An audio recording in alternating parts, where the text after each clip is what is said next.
So over the 3 scripts that you've done, what was that time span again?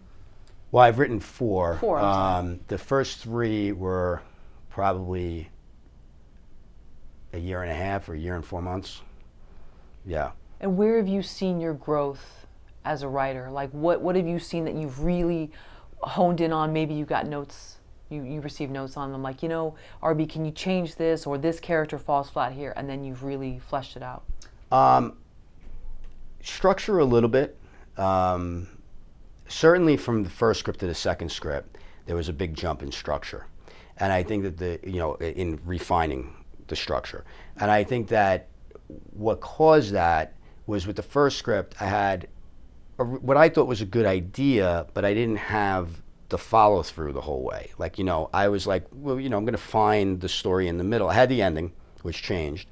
So I was, receptive to going into it because I had the beginning and the ending.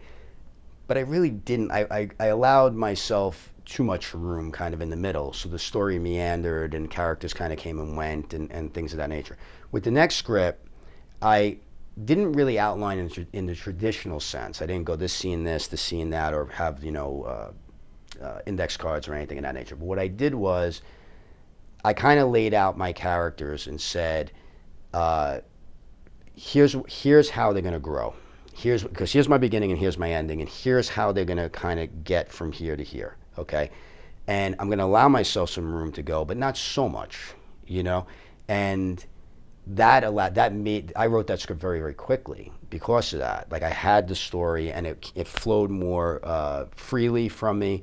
And, so when I got to the third script, there was this idea that, okay, it worked there.